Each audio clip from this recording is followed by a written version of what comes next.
I've been using the AirPods Max ever since they launched, and in this video I will share everything that I found within the last week, both the good and the bad, and 4 things that I wasn't expecting that really surprised me. In my first impressions video, I said that I had no desire to buy these headphones, and if I didn't have this YouTube channel, I wouldn't have. So I'll answer if I regret spending $600 on a pair of headphones after a week of using them, and if you should drop the cash if you're on the fence trying to decide if it's worth spending the money. Let's start out with something that probably matters the most and what people haven't really talked that much about: comfort. When I first put these on, I was shocked by how little I felt the headband. Most headbands use a piece of plastic with some padding added to make the headband feel softer on your head. With every pair of headphones I've used, as soon as I put them on, I feel that headband putting pressure on my head, and then after a few minutes, I start to forget about that as I concentrate on my music, podcasts, or video editing. And then, depending on the headphones, somewhere between 30 minutes to 2 hours of using them, that pressure really starts to build up and get strong enough that I could no longer ignore it, and it becomes exponentially more annoying and almost painful as I keep wearing them. Well, the longest I've worn the AirPods Max is about 3.5 hours so far, and I still barely feel the headband. It's incredible, and now it makes sense why Apple chose to use such an unconventional headband design. Now, not everything is perfect comfort-wise. Where you really feel the AirPods Max are the ear cups. They definitely have more clamping pressure than most of the headphones that I own, and I think this is for 2 reasons. First is to provide a really good seal for the active noise cancellation, which we'll talk about in just a bit, and second, to hold all that extra weight, which these things weigh about 50% more than its biggest competitors, on your head without shifting down too much. Now, with that extra weight, I was thinking that they would be weighing down on my head, but when you're sitting, you don't really notice it, which is great. But if you want to walk around with your headphones, you definitely feel that weight because they slightly bounce up and down as you step. Probably because of the springy, stretchy fabric headband, which is a bit annoying, and because of that, you definitely do not want to run with these things on. Now, the clamping pressure is harder to ignore than I expected. Sure, if I'm really into my music, I can forget about it for a little bit, but it doesn't really disappear like my Audio Technicas do because you always feel it there. But on the plus side, because the ear cups are comically large, there's a ton of room for even my larger ears, so pressure is mainly on the head, not on the ears themselves. But surprisingly, after over 3 hours, I don't feel any more pressure than I did at the start, where my M50s do, at least on the ears themselves. And along with that, I was surprised that my ears don't get hot at all like they do with those or the Sonys. Now, I haven't used them for a full 8 to 10 hour day just yet, and honestly, I've actually never done that with any headphones because of comfort, but I will, and I will get back to you guys on that in my full detailed review that will also cover a ton of battery life tests, both with and without active noise cancellation, and talking about battery drain if you're not using this smart case. If you want to see that, go ahead and click that subscribe button down below, and with that, you can help us try to reach 550k subs before the end of the year. Before I get into sound quality, let me quickly cover a few random things.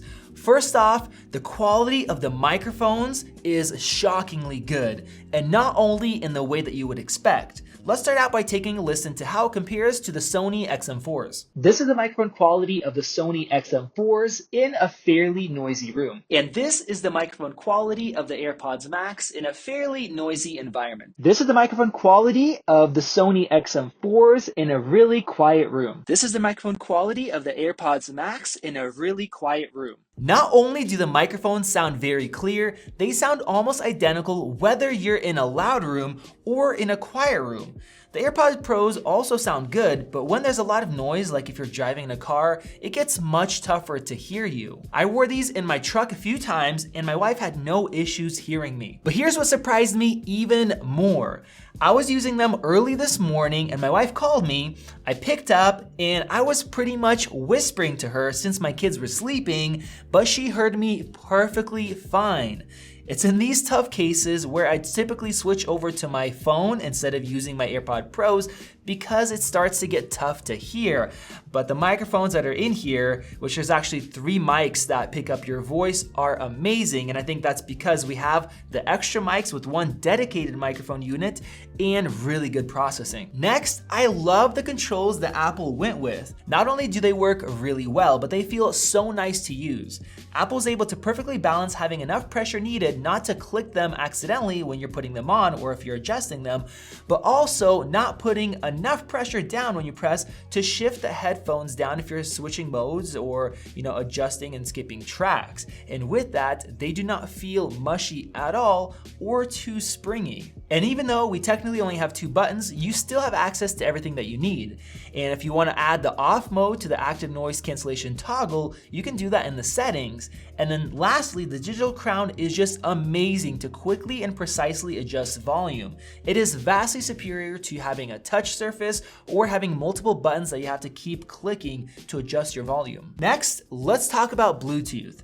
Apple advertises dual 10-core H1 chips, 1 in each ear cup, and it's interesting because the AirPod Pros also have the same dual H1 chips, but they didn't make it as big of a deal. Because of that, you would think that the Bluetooth performance would be the same, but it's not. At first, I thought it was just updated firmware, but testing both side by side, there's definitely some differences. In the last week, the AirPods Max have never let me down switching between devices, especially when selecting them on my Mac. They connect quicker and more reliably, where at times the AirPods Pros won't connect or I won't hear anything and then I would have to reconnect. Along with that, I had my iPhone 12 mini charging in my kitchen and I went to take out the trash on the other side of the house and they did not cut out, whereas my AirPod Pros typically do. So maybe the Bluetooth just has more power going to it for a stronger signal, but who knows? Guess we might as well talk about the case now, and yeah, it sucks.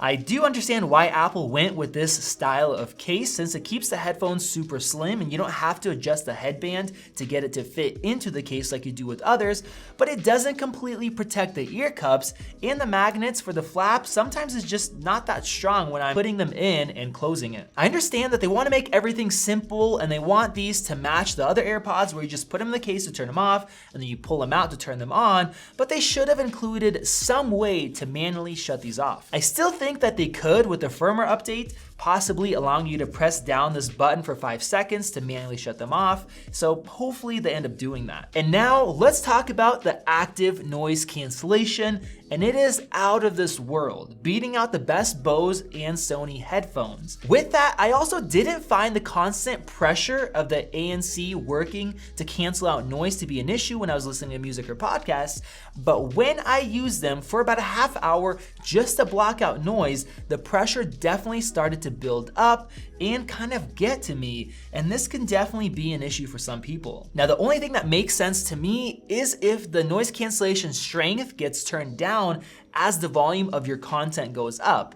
Either way, I wish Apple gave us a way to adjust the strength of noise cancellation like a lot of the competitors do, even if it was buried somewhere deep in the Bluetooth settings, because in those times, say if you're on an airplane and you're just trying to sleep, you want to shut off your music and get rid of some of that noise, you either get full crazy active noise cancellation or just the ability to shut it off, nothing really in between. And now let's talk about sound quality, and it is both good and bad. It's good because these things live up to their price tag, both in separation of instruments, clarity, and much more importantly than I expected, soundstage. I'll be expanding on this much more in the full review, but at this point, I kept wanting to listen to a bunch of old songs that I loved to see if I noticed any sounds that I haven't heard before, and that did happen. Now sure, they might price bracket, but with cheaper materials, not using aluminum and stainless, and of course, without any of the extra features like batteries and electronics, processors, microphones, all of that stuff that's needed for Bluetooth, the amplification, all of that. But to be honest, I don't really want to hear those headphones because I really appreciate having all the extra conveniences of these being Bluetooth and all the software features and iOS, things like that. That is why I use my AirPod Pros way more than regular headphones, even if they sounded worse. Now, the bad part about sound quality is that they make all of my other headphones sound much worse than they did before. And because of that, I want to bring these things with me everywhere like I do with the AirPod Pros, but of course I can't because they are very large and heavy and much more of a pain to take with me. The only other negative, and I want to give you guys this right now before my full review, is that I wish they did get louder with certain songs or sources. Most of the time they are great, but for quiet tracks, I want a bit more since unfortunately, I love listening to loud music, which isn't always good. I know it's not good. Obviously my tinnitus proves that, but I just wish we can crank it up a bit more in those times that you need it. Overall, after a week of use, I don't regret spending $600 on these headphones as long as I keep using them instead of using my AirPod Pros. Now, if I didn't try them out and I didn't hear all the differences, I probably would be regretting it, but once you get to actually try these and you spend some time with them, you understand why they are priced at this point. And I know for a lot of us that don't buy expensive headphones, it just seems like crazy to spend that much. And then for audiophiles, these seem like very cheap headphones for them. So of course, price-wise, that is really subjective depending on how much you've spent in the past and kind of what you're looking for as far as sound quality. Now, for those of you guys that are on the fence, trying to decide if you should spend the money on these, I think that if you're on the fence, that means that you are willing to spend that amount already. And in that case, I do not think you'll be disappointed. The sound quality is fantastic. The microphones are awesome. Just the overall experience with these and how they blend into the iOS ecosystem, that part of it is fantastic as well. So I would say, if you're considering it, yes, go ahead and pick these up. Now for me personally, I know that I'm gonna use these for many years to come, and the sound quality, the software, and even the gaming experience, which yes, I will cover in my full review, is fantastic. Thank you guys for watching. Click that circle above if you guys wanna see that video, and you can also help us reach 550K subs before the end of the year, and go ahead and check out one of those great comparisons right over there if you haven't seen them already. This has been Max, and I'll catch you in the next video.